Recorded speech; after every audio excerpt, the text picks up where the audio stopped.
किसी ने क्या खूब कहा है ना कि खुशी कोई मंजिल नहीं, एक सफर है। जो खुद को खुश रखना सीख गया, मान लो वो जिंदगी में जीत गया। लेकिन अक्सर यही तो सवाल है कि हम खुद को खुश रखें कैसे। पहला नियम, जिस इंसान को मिरर में देखते हो, सुबह उठते ही उससे कहो कि यार तू बड़ा कमाल का है या तू बड़ी कमाल की है। और तू देखना, आज पूरा दिन कोई कितना ही नेगेटिव बोले, तू खुद को पॉजिटिव रखेगी। आप जिस इंसान को रोज मिरर में देखते हो ना, उस इंसान को खुश रखो। किसी ने मुझे कमेंट किया था कि दी यार आप बहुत स्वीट हो। Thank you so much. Shivani, इतना पॉजिटिव कैसे रहते हो? मेरी जब ससुराल में किसी से बात हो जाती है तो मेरा कितना टाइम तो वो बातें सोच सोच के ही निकल जाता है, कैसे अवॉइड करूं सबको। शिवानी, बातें सिर्फ ये नहीं है कि आपको सास ससुर की बातें चुभती हैं, ये हम लोगों की गलतफहमी होती है।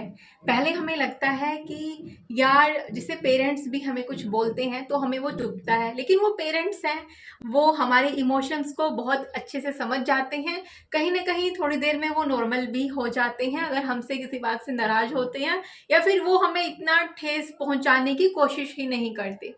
लेकिन अदर देन पेरेंट्स, आप दुनिया में बाहर निकलोगे, सिर्फ सास ससुर की बात नहीं है यार। अगर आप ऑफिस में जाते हो तो ऑफिस में आपको क्या लगता है, आपको कहीं पे परेशान नहीं किया जाएगा, आपको कहीं से नेगेटिव कमेंट्स नहीं मिलेंगे। नेगेटिव कमेंट्स या फिर नेगेटिविटी हर जगह पे है। और मेरे पास ना एक और कमेंट आता है कि अगर माँ बाप ने नहीं समझा तो फिर क्या करना। कल मैंने कमेंट किया था, वो रीड करो। नितेश का कमेंट है। मुझे आपका पुराना कमेंट तो नहीं मिला, बट देखो, अब इनको माँ बाप ने ही नहीं समझा। इनको लग रहा है, इनके पेरेंट्स को क्या लग रहा होगा कि यार इनका बच्चा पता नहीं कैसा है, हमारी बातें नहीं सुनता है। इनको लग रहा है कि मेरे पेरेंट्स ने मुझे नहीं समझा। तो जो आप खुद इंसान, एक इंसान है ना, उसकी सोच किसी दूसरे इंसान से मिल ही नहीं सकती। आपको दुनिया में सबसे प्यारा कौन लगता है?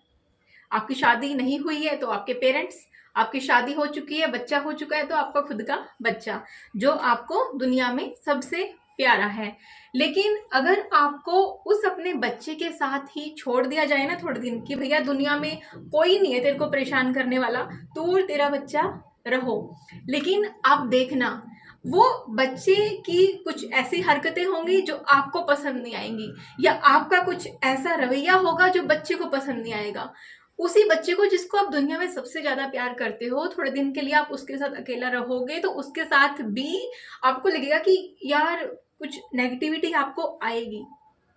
और ये मैं समझाना चाहती हूँ कि प्रॉब्लम ये नहीं है कि सास ससुर की प्रॉब्लम है या माँ बाप की प्रॉब्लम है या बच्चों की प्रॉब्लम है, हमें खुद से प्रॉब्लम है। क्योंकि हमें दूसरों से उम्मीदें ज्यादा हैं। हमें लगता है कि यार उसने मुझे ऐसा क्यों बोला, भैया उसका मन था, उसने बोला, उसने अपनी मनमर्जी का किया। तुम्हारे पास वो पावर है तो तुम उसका मुंह बंद करवा दो। अगर तुम्हारे पास वो पावर नहीं है तो तुम्हारे पास इग्नोर करने के अलावा कोई रास्ता नहीं है। देखो, अगर जिंदगी में खुश रहना है तो एक चीज ठान लो, जो चीज बदल सकते हो, जिससे तुम दुखी हो, उसको बदल दो। तुम्हारे अंदर है वो पावर, है वो ताकत, बदल दो। तुम किसी चीज से दुखी हो ना, तुम उसको बदल सकते हो ना तुम उसका कुछ कर सकते हो, तो उसको या तो सहन करो या तो उसको इग्नोर करो।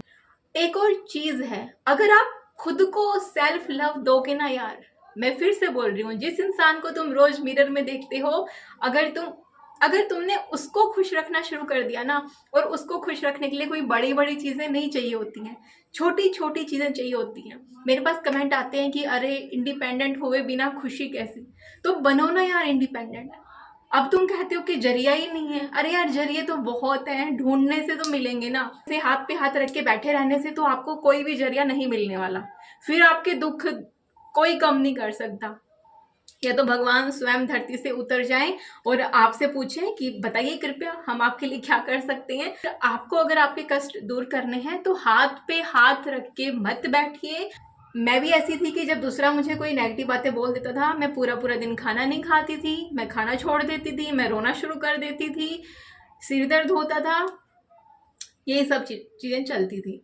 लेकिन जब मैंने सेल्फ लव वाला कंसेप्ट अपनाया कि यार दिन भर में चलो ठीक है हम सबके लिए कुछ कुछ कर रहे हैं, लेकिन खुद के लिए कुछ समय निकालना है। एक छोटी सी तरकीब मैं आपको बताती हूँ। सुबह उठते ही सबसे पहले जो आपका घर का काम शुरू होने वाला है ना, उससे कुछ मिनट पहले आप उठिए, 30 मिनट्स अराउंड, उसमें खुद को समय दीजिए। आधा घंटा सुबह का अपने लिए जो आप करना चाहें वो करिए, खुद को तैयार करिए। आप मैंने ना खुद में एक चीज़ नोटिस करी है, जब मैं घर में ना सुबह उठ के नाइट सूट में ही रहती हूँ ना, मेरे अंदर वो एनर्जी आती ही नहीं है। एक आप ढंग के कपड़े पहन लेते हो ना, उससे भी आपको खुशी मिल जाती है। और मैं क्या बताऊँ आपको, कभी ट्राई करके देखना।